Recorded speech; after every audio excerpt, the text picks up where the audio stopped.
Pregunto si les importará que cuente la historia de Mónica, si realmente habrá un interés genuino de que salga a la luz la verdad de un crimen o si realmente no les importa nada. ¿Quién era? ¿Le cambió la vida a alguien? Muchas dicen que estamos tan sobrepasadas con el número de femicidios que se hace imposible contar la historia de cada una. Otras vociferan que ninguna está olvidada. Las mujeres tenemos la tradición heredada del oral, aquellas abuelas y madres que contaban historias. Lo rural se funda en una oralidad que traspasa generaciones. Si no fuera por el boca a boca de quienes nos antecedieron, tal vez no me hubiese enterado del caso de Mónica. Puede que llegaran hasta mí solo ciertas partes en que lo contado se fue deformando a lo largo de los años y quedó en el imaginario, la rueda de un auto aplastando su cuerpo. O también me llegaron historias dudosas, porque eran tiempos de dictadura y había que desconfiar de cualquier versión oficial. Como sea, lo contado salvó a Mónica de caer en el olvido. ¿Cuántas historias de mujeres no se sabrán si no es por el empeño de quienes tenemos la porfía de narrar y preservar? Esa es una parte al inicio, ¿no?, del libro Con mi recuerdo encendí el fuego, Mónica Briones Puccio, una biografía personal que está escrito por la periodista y activista Erika Montesinos. ¿Cómo estás, Erika? Bienvenida. Muchas gracias por la invitación. Un placer tenerte acá y poder contarles a nuestros auditores y auditoras respecto a esta travesía que ha sido investigar esta historia y contar esta historia y decir que cuando este libro tiene como bajada una biografía personal, eso es muy real, porque yo me acordaba de otros libros que he leído de Rosa Montero, de Siri Husband, que están contando la historia de alguien más, pero la historia personal se cruza de manera constante y tú estás espejeándote todo el tiempo a medida que te vas encontrando con la historia de esta mujer. Por si alguien no conoce el caso, Mónica Briones Puccio fue asesinada, ¿cierto?, en 1984, en circunstancias que tú vas contando en el libro, pero de las que se supo súper poco. Además, de nuevo, como dice ese párrafo, dictadura,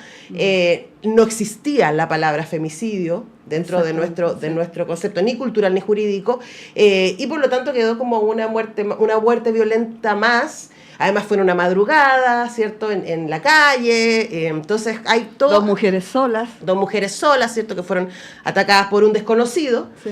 Entonces quedó todo eso ahí y tú vas no solamente buscando qué pasó con ese crimen y por qué se produjo, sino también quién era. Sí. Entonces, primero preguntarte, tú lo cuentas en el libro, pero sería súper lindo que lo contaras aquí también a nuestros auditores y auditoras respecto a tu propia obsesión, porque para sacar un libro como esto, que además partiste en el 2006 investigando, hay que tener mucha obsesión. ¿Qué te pasó a ti con esta historia? Bueno, sí, o sea, hay que ponerle la palabra a lo mejor obsesión. Yo creo que también es perseverancia y un poco de porfía también, en el sentido de querer contar algo que una tiene una profunda convicción de que efectivamente se trata de algo importante para otras personas, no solamente para mí, digamos, no solamente como un desafío que yo me propuse, sino que también para una comunidad, digamos, para lo que significa la figura de ella, que no solamente se quedara, digamos, en lo que le pasó, en lo trágico que le pasó, sino que también se conociera aspectos de su vida que son muy interesantes e importantes de conocer, y a través de eso nos hiciéramos también estos espejos que tú dices también, que en general las mujeres en general, o también las que se identifican o no como lesbianas, se pueden ver también reflejadas, ¿no? Uh-huh. El proceso de identificarse. Yo tenía 12 años cuando ocurrió esto, entonces cómo viene todo este descubrimiento de identidad, lo que estaba pasando también en dictadura, ser niña en dictadura, ¿no?, cuando estaban comenzando las protestas. ¿Cómo lo veías tú? Si es que lo veías, si es que tenías conciencia de lo que estaba ocurriendo. Creo que en realidad me inspiraron muchas cosas para seguir adelante. Y también mi propio crecimiento, como bien dices tú, traté como de mezclar aspectos de mi vida, pero es porque en realidad yo creo que fuimos de la mano con Mónica, entre comillas, digo, no quiero decir nada raro, digamos, pero creo que fue un acompañamiento también, ¿no? Sí, además que sin duda hay algo que las aúna, que tiene que ver con que Mónica Briones vivió su lesbianismo de una manera muy abierta, y eso tuvo los costos que tuvo hacerlo en los 70 y a principios de los 80, ¿no? Y tú creaste Rompiendo el Silencio el 2002. Yo me acuerdo que nos conocimos porque no había nada más en esa época. Me acuerdo que te invitamos al FemCine en una de nuestras primeras versiones. Y claro, y además este impacto de decir, tú creaste un sitio web en ese momento donde visibilizar ni más ni menos a las mujeres lesbianas que, digámoslo, o sea, en la cultura, en términos amplios, en la cultura occidental patriarcal, digamos, no siempre, no en todas las culturas, no en todas las épocas, siempre hay que marcarlo, han estado absolutamente invisibilizadas. E incluso todavía, si ustedes buscan las cifras, ahí están, cuando hablamos de historias homosexuales en la literatura o en el cine o en las series, sigue siendo mayoritariamente hombres. Exactamente. O sea, eso fue lo que desde el inicio también quise hacer con mi sitio web. O sea, en el fondo yo veía, yo estaba participando en el movimiento y veía que se estaban haciendo un montón de cosas, que habían organizaciones, que habían activistas, un montón de cosas interesantes y eso no estaba en ningún lado. Entonces, en el fondo, quise hacer este sitio web no solamente como una réplica de cortar y pegar, sino que también reportear, porque igual yo como ahí digo en el libro, hacía entrevistas, hacía reportajes sobre la historia del movimiento lésbico feminista, entonces sentía que era como un deber, no sé. Era algo, bueno, yo creo que es algo que tenemos en realidad en general los activistas, como el deber. Sí, hay algo ahí, ¿no? De que sí. Además a uno se le da una oportunidad, se le da una voz, sí, ¿cierto? Una voz. Y herramientas, en el caso de quienes son periodistas, para poder visibilizar y poner en relevancia aquellas cosas que a nosotros nos importan. Y de hecho, pensaba en eso, ¿no? Al final del libro, tú pones una lista de ataques lesbodiantes desde el caso de Mónica Briones hasta la actualidad. Sí. Y es una lista dolorosa porque uno podría pensar, hay no solamente un libro detrás de cada uno de estos, no un libro potencial, sino hay, como tú nos muestras, hay familias, hay dolores, sí. Hay historia, hay, por supuesto, vidas truncadas, hay un montón de cosas que no sabemos y que quedan simplemente como un número más en la lista. Y mi impresión, y aquí te lo presento como hipótesis, Erika, es que parte de tu trabajo acá tiene que ver con decir, a ver, detengámonos en qué significa una muerte como esta. Bueno, a ver, esa lista creo que es algo que ha estado elaborando, por ejemplo, hoy en día Rompiendo el Silencio es una agrupación lésbica Rompiendo el Silencio, y mis compañeras han estado recopilando estos casos, es decir, los nombres y las circunstancias en que han ocurrido esos ataques.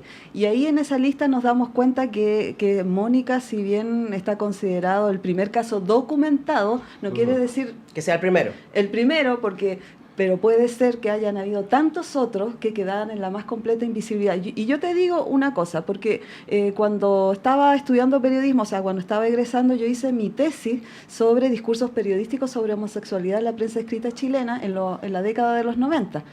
Y las portadas de los diarios eran muy poco amables. Entonces, en ese sentido, yo me acuerdo... muy poco amables por ser amables. O sea, estoy diciendo... Absolutamente. O sea, eran discursos odiantes. Claro. Directamente. Entonces, me acuerdo que en varios de esos titulares aparecían casos de crímenes, de asesinatos, de mujeres, ¿no? Y muy peyorativamente. Esta la está acosando, o esta se le quiso tirar, una cosa así, ¿no? Entonces, y pasaba muy piola, pero las que sabíamos, las que estábamos ahí, decíamos, esto fue un ataque, ¿no? Y quedaba simplemente tapado, ¿no? No se sabía más allá.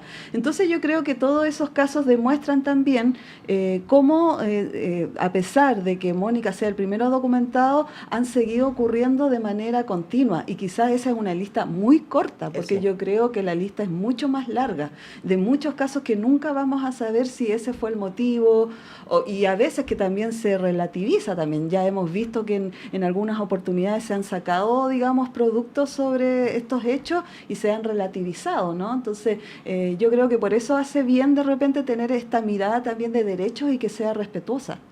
Yo creo que también es importante lo que tú haces en el libro de poner en contexto, ¿no? Y de que podamos entender a todo lo que se tiene que enfrentar una mujer que decide vivir su lesbianismo de manera abierta, ojo, o sea, de vivir su identidad de manera abierta, ni más ni menos, no solamente con quien tienes la... intuición, el acercamiento, ¿cierto? De la búsqueda amorosa, erótico, sexual, sino tu identidad misma, ¿no? Aquello que te define y que las consecuencias que eso puede tener. Y es muy impactante ver a lo largo del libro porque, claro, ahí tú dejas documentado a partir de la investigación que hace, a partir también de los testimonios judiciales, a través de las entrevistas que tú levantas a lo largo del libro, de dejar muy claro que el de ella no fue un asesinato casual, que tenía que ver efectivamente con la manera en que ella expresaba su identidad. Y que eso tuvo un costo en 1984 Tuvo un costo, y lo que yo creo que a mí más me impacta al terminar de leer el libro, Erika, es como, y sigue teniendo un costo hoy día. Así es, o sea, en el fondo... Han pasado 40 años. 40, este año Hay se mujeres cumplieron lesbianas 40 que años. siguen siendo asesinadas porque son mujeres lesbianas. Exactamente. O sea, yo no quiero decir que con esto estemos todos bien, porque me han hecho mucho esa pregunta, ay, pero ¿cómo opinas? Hoy día están mejor, tienen matrimonio, pueden adoptar o pueden reconocer a sus hijos, a su hija. Pero en el fondo eso, las leyes no son suficientes. O sea, en el fondo siempre yo he dicho que los cambios culturales siempre van más atrás. Y en ese sentido creo que, y sobre todo con el lesbianismo, con la lesbiandad, como le digo yo, porque en el fondo es algo que irrumpe, es irruptivo, es revolucionario. El amor entre mujeres para mí es revolucionario. Entonces, en ese sentido, digamos que esta sociedad, digamos, patriarcal, le incomoda, digamos, estas relaciones, ¿no? O sea, no digamos que no, le incomoda. Entonces, desde ahí, digamos, este asunto de la invisibilidad, del ninguneo, de que siempre no es importante. Entonces, yo creo que, digamos, las mujeres que nos identificamos con lesbianas hemos crecido, digamos, con esa conciencia, ¿no? Un poco la hemos ido limpiando y ese también fue quizás un poco la misión de Rompiendo el Silencio también, de tratar de sacarle esa mochila grande que incluso tiene o tenía la palabra, ¿no? O sea, si nosotros estamos hablando hoy día de lesbianas, si hoy día, por ejemplo, el otro día en el lanzamiento de mi libro estaba mi papá, mi mamá, y el lesbianismo era para todos lados la palabra, y mi papá estaba así como con cara de extrañado. O sea, en el fondo quiere decir que ya no nos pesa. Y eso era como también, y lo que digo ahí en el libro, también entre medio, ¿no? Que esa palabra no nos pese. Y cuando no nos pesa a nosotros esa palabra, y cuando estamos mucho más resueltas, quizás vamos aminorando también esa violencia. Ahora, yo creo que el tema es, y quiero volver a lo que tú dices de por qué una mujer que ama a otra mujer es incómoda para la sociedad, y aquí voy a tirar así como píldora teórica feminista, ¿no? Y es básicamente porque la construcción de lo femenino y de la mujer está en torno al hombre. O sea, los mandatos femeninos tienen que ver con que nosotras nacemos y crecemos para ser madres y esposas. Y nuestra identidad va a estar abordada a partir de que un hombre nos mire y nos dé un lugar en el mundo. Fin. Entonces, cuando las mujeres dicen, yo no necesito un hombre, yo no quiero un hombre. Y no es casual que algunas de las máximas madres de la teoría feminista sean lesbianas. Audre Lorde. Porque ellas tuvieron que decir, espérate, si yo existo sin hombre, ¿qué es lo que existe de mí? ¿Qué es lo que soy? ¿No? Entonces empiezan a aparecer estas teorías feministas que son fundamentales para que todo el resto de las mujeres, hetero, bi o lo que sea, podamos ir diciendo, bueno, yo soy independiente de a quien ame, ¿no? Y ahí para ir cerrando, Erika, y como es esclarecido eso por si alguien se estaba preguntando, entonces, ¿por qué el lesbianismo hace tanto ruido? Bueno, pues el lesbianismo cuestiona todo, cuestiona el orden patriarcal desde la base, ¿no? Entonces, preguntarte desde ahí dos cosas. Uno, hay mucho Erika en el libro y tú te expones mucho en el libro, cosa que me parece que es muy dulce, pero es muy valiente también. Sí, entonces, preguntarte también por ese ejercicio. De hecho, había mucho más. Y yo fui, digamos, viendo, digamos, las partes y todo. Bueno, obviamente que todo eso tiene que ver un poco con el tono que yo quería lograr.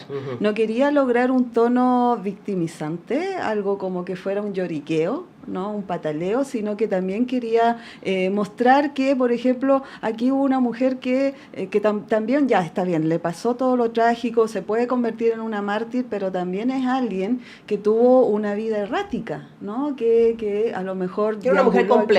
Compleja, con sus complejidades. Como todos nosotros. Como todas nosotras. Y en el fondo yo también, por otro lado, ¿no? O sea, estas vivencias de infancia, esto de fijarme en las primeros amores, podríamos decir, estos amores platónicos, ¿no? Recibir el rechazo, ¿no? Que es algo que las lesbianas tenemos muy incorporado, ¿no? Del rechazo. Entonces, en el fondo, recibir todo esto te va construyendo también, pero también te va haciendo fuerte y comprometiéndote también mucho más con lo que son las relaciones afectivas. Generalmente te dicen, las lesbianas son intensas, ¿no? Los seres humanos somos intensos. Exactamente, entonces hay que sacarlo un poco poco desde ahí y cómo nos podemos reflejar. O sea, la premio Nobel, por ejemplo, Annie Ernaux, ella escribe, digamos, de sus amantes y todo el mundo dice, esto es un tema universal, pero esto también puede ser un tema universal. O sea, mis vivencias pueden ser un tema universal, porque todas hemos vivido el deseo, todas hemos vivido el rechazo, todas hemos vivido la obsesión, el enamoramiento, el amor recíproco. Entonces, en ese sentido, la búsqueda. Y la búsqueda también, la búsqueda de la identidad, no solamente que termine siendo lesbiana, bisexual, sino que a lo mejor termine siendo, te construyas tú misma. No, y además el lugar en el mundo. Porque en la primera parte vemos a Mónica tratando de encontrarse. También ella como artista, ella llegó a ser una destacada pintora y sobre todo escultora, pero también haciéndose muchas preguntas, ¿no? Y yo creo que ahí podemos entrar, y de hecho quería cerrar hacia allá también, porque es evidente que el libro es muy coherente. El libro, con mi recuerdo, encendí el fuego, Mónica Briones Pucho, una biografía personal de Erika Montesinos Urrea, que Erika, esto es muy coherente con lo que tú has venido haciendo los últimos 20 años, ¿no? Que es activismo lesbofeminista. Exacto. Y claro, es coherente con tu trabajo, tanto cuando tú creaste Rompiendo Silencio, como medio de comunicación, y luego ahora como organización, ¿cierto? Pero mi impresión, y eso es lo que quiero también invitar a nuestros auditores y auditoras, es que es un libro que atraviesa el mundo del activismo lesbofeminista y que cualquier persona puede conmoverse con estas historias, la tuya y la de Mónica. Entonces, preguntarte para quién escribiste y quién te gustaría que leyera. ¿Cómo para quién escribí? O sea, yo en realidad creo que escribí para todas nosotras, digamos, en el fondo, o sea, para quienes estamos también metidas en este mundo del activismo, pero también más allá, y es lo que yo te decía ahora, yo también, y se lo dije también mucho a quienes me ayudaron también a concretar este libro, que yo quería que fuera algo universal, ¿no? Que se comprendiera también lo que mismo hemos estado hablando, estas complejidades que tiene la vida, y que no porque a ella le haya pasado esto tan trágico, tan doloroso, donde todavía es un crimen impune, pero más allá de eso es ver su vida también como algo que también deambulamos todos en esta búsqueda. Yo creo que ese es el trasfondo también de este libro, esa búsqueda que hizo ella y esa búsqueda que también hice yo, y que en el fondo también fui creciendo también digamos, con la escritura, ¿no? O sea, en el fondo empecé como una periodista bien ahí que quería incluso descubrir quién había sido el asesino, pero que en el fondo al final voy pensando que a lo mejor no va por ahí la cosa. ¿Cachai? Eso quiere decir que también hay como una especie de crecimiento también, en el sentido que lo importante está en otro lado, es otro el mensaje. Bueno, no les voy a decir cuál es el mensaje con el que yo me quedé, para que ustedes porque tengan... cada uno puede sacar su propio Exactamente, para que ustedes puedan tener su propia lectura. Pueden conseguir con mi recuerdo en Encendí el Fuego, Mónica Briones Pucho, una biografía personal. Yo creo que también es muy importante que lo lean hombres. Sí, por supuesto, sí, es que lo lea todo importante. El mundo, que lo lea todo el mundo, sí. Porque claro, también es como, ¿cómo entro a este mundo? ¿Cómo entiendo? ¿Qué es lo que le pasa a una mujer cuando se da cuenta que ama a otras mujeres, ¿no? Y cuáles son los costos culturales, sociales, familiares, acá hay mucho de eso también, al respecto. Hemos conversado con Erika Montesinos Urrea, periodista, activista lesbofeminista y autora de este libro, Con mi recuerdo encendí el fuego. Muchas gracias, Erika, por venir. Gracias por la interesante entrevista. Placer, querida. Nosotros tenemos que irnos a la pausa y ya regresamos.